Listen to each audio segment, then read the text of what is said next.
राम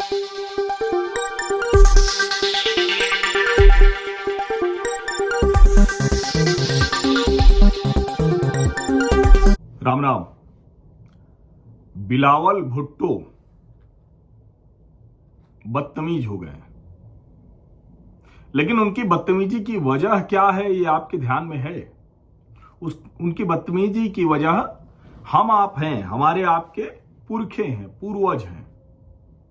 वरना आज बिलावल भुट्टो इस बदतमीजी की सजा तो जरूर पा जाता। बदतमीजी तो कर सकता था, बदतमीजी तो आज भी ऐसी देश में बहुत से नेता हैं, बहुत से राजनीतिक दल हैं जो बिलावल जैसी ही बदतमीजी करते रहते हैं, नियमित तौर पर करते हैं, निरंतर करते हैं, लेकिन उसकी सजा उन्हें मिलती है। जनता उनको सत्ता से बाहर कर देती है।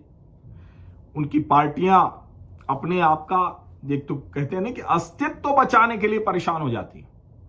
लेकिन चूंकि अब पाकिस्तान में बिलावल भुट्टो जरदारी है और बिलावल भुट्टो पाकिस्तान के एक मुल्क कहा जा रहा है, उसके विदेश मंत्री हैं, लेकिन क्या पाकिस्तान मुल्क होने की तमीज रखता है? दरअसल 1947 में इससे खतरनाक, इससे बुरा काम नहीं हो सकता था कि मुसलमान मुल्क बनाने की मांग को भारत के नेता मान लेते। अब उसमें बहुत सी चीजें हैं, जो अंग्रेज सरकार थी, अंग्रेजों के जो नेता थे उन्होंने कैसे किया, कैसे फूट डालो राज करो किया, सब ठीक है। लेकिन कांग्रेस पार्टी को, जिसमें महात्मा गांधी भी शामिल हैं, पंडित जवाहरलाल नेहरू भी शामिल हैं, इन दोनों लोगों को किसी कीमत पर यह मानना नहीं चाहिए था, क्योंकि यह हमारे लिए एक ऐसा नासूर हो गया जहां से इस्लामिक आतंकवाद की नर्सरी है, लगातार एक के बाद एक के बाद एक आते रहते हैं। और वो बेशर्म नेता वहां के, वो बदतमीज बोलना तो उनके लिए बहुत आसान है। आप पाकिस्तान के नेताओं को सुनेंगे ना तो समझ में आएगा कि उनकी बेशर्मी उनके रग रग में भरी।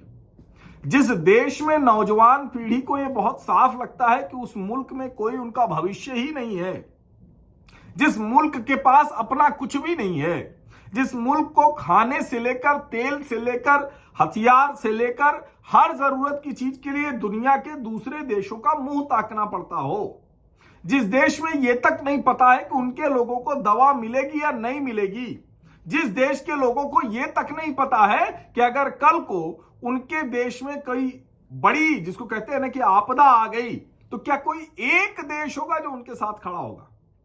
जिस चीन को वो मानते हैं कि उनका अपना है, वो चीन भी उनके साथ खड़ा नहीं होता है। और उइगर मुसलमानों के साथ चीन क्या कर रहा है ये बताने की जरूरत नहीं है, लेकिन जो बलोचों के साथ कर रहा है, जो सीपीसी के नाम पे सीपीईसी के नाम पे चाइना पाकिस्तान इकोनॉमिक कॉरिडोर के नाम पर कर रहा है, चीन पाकिस्तान का आर्थिक गलियारा, जिस तरह से सर्विलांस पर पाकिस्तान को रखा जा रहा है, जिस तरह से मुसलमानों को हक से वंचित किया जा रहा है, उस पर भी उस देश के बेशर्म नेता बोल नहीं पाते हैं। और कमाल की बात यह कि आतंकवादी उनके यहां सम्मानित नेता होते हैं। किसी एक की बात छोड़ दीजिए, और इसीलिए अमेरिका घुस के मारता है और कहता है कि तुम पड़े रहो, करते रहो आतंकवाद।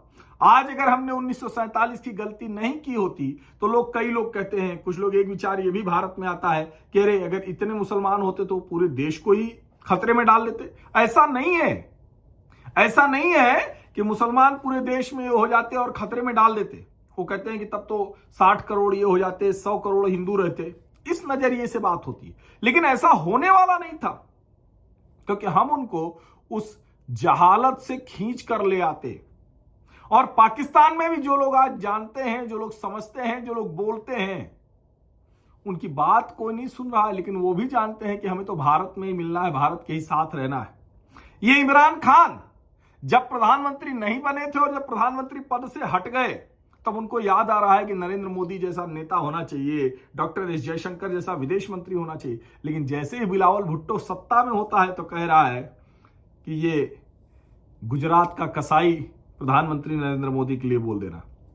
और उस वक्त बिलावल भुट्टो जरदारी के चेहरे पर जो भाव है, उसको हर पाकिस्तानी मुसलमान को जरूर देखना चाहिए। जानबूझकर मैंने पाकिस्तानी मुसलमान कहा, क्योंकि गिने चुने ही सही, लेकिन हिंदू भी हैं, सिख भी हैं, और उनको तो कम से कम बिलावल भुट्टो से कोई सहानुभूति नहीं होगी, उनको चेहरा पहचानने के लिए अलग से वीडियो देखने की जरूरत नहीं है। वो तो जो पाकिस्तानी नेताओं के कुकृत्य हैं उसी से वो बहुत अच्छे से जानते हैं। ये बिलावल भुट्टो जरदारी संयुक्त राष्ट्र के मंच पर ऐसे बदतमीज बोलते हुए किस तरह से दिखता है, जरा आप उसको देखिए। संवेदनहीनता की हद है। एक देश को वो वहां प्रतिनिधि के तौर पर बैठा हुआ है, एक देश के, उसकी जरा सी भी चिंता नहीं है। और ये वो लोग हैं जिनका बचपन, जिनकी जवानी विदेशों में बीती है। पाकिस्तान की गुर्बत, पाकिस्तान की जाहिलियत, पाकिस्तान की जिस तरह की एकदम स्थिति बर्बाद होती जा रही है, उस पर इनका ध्यान नहीं जाता। अब उनको लग रहा है कि भाई देश तो कोई भी हो जाए, जब जो जगह होती है, पाकिस्तान बन गया, पाकिस्तान कोई मुल्क तो है नहीं, है तो हिंदुस्तान ही, आज नहीं तो कल उसे हिंदुस्तान में मिलना है। लेकिन जहां उसको हिस्सा मिला, चला नहीं पा रहे हैं, तो एक चीज मिल जाती है कि भारत की बात करने लगो, भारत के खिलाफ बात करने लगो, कश्मीर का राग अलापने लगो, और अब प्रधानमंत्री नरेंद्र मोदी को गाली देने लगो। क्यों? अभी तक सीधे किसी प्रधानमंत्री या किसी व्यक्ति को इस तरह से नहीं कहा जाता था। भारत में दंगे पहले भी हुए हैं, भारत में मुसलमान पहले भी मरे हैं, और क्यों मुसलमान, हिंदू भी मरा है, मुसलमान भी मरा है, सिख भी मरा है, लेकिन किसी प्रधानमंत्री के लिए किसी पाकिस्तानी नेता ने इस तरह से बोला क्या? नहीं बोला। क्यों? इसे समझिए। दरअसल अभी तक जो नेता होते थे वो पाकिस्तान की उन नीतियों को आगे बढ़ाने में मददगार हो जाते थे, जाने अनजाने। एक नेता है जिसने तय कर लिया गोली और बोली साथ साथ नहीं चलेगी। एक नेता है जिसने तय कर लिया कि पाकिस्तान को अंतरराष्ट्रीय मंचों पर एकदम खारिज करना है, किनारे कर देना है। वो नरेंद्र मोदी इसीलिए निशाने पर है। और ये जो बदतमीज बोल हैं, ये जो बिगड़े बोल हैं बिलावल के, वो बता रहे हैं कि ये कुछ नहीं आता, ये महामूर्ख व्यक्ति है। विदेश में पढ़ लेने से, अंग्रेजी बोल लेने से कुछ नहीं होता। हमारे देश में बहुत लोग विदेश से पढ़ के अंग्रेजी बोलते हुए आते हैं, उनका मानसिक स्तर आप देख लीजिए, समझ में आ जाएगा। यकीन मानिए, ये बिलबिलाहट, ये छटपटाहट बता रही है कि एक मुल्क के तौर पर पाकिस्तान का अस्तित्व खात्मे की ओर है। कितना समय लगेगा, सिर्फ यही बड़ा सवाल है। बहुत बहुत धन्यवाद।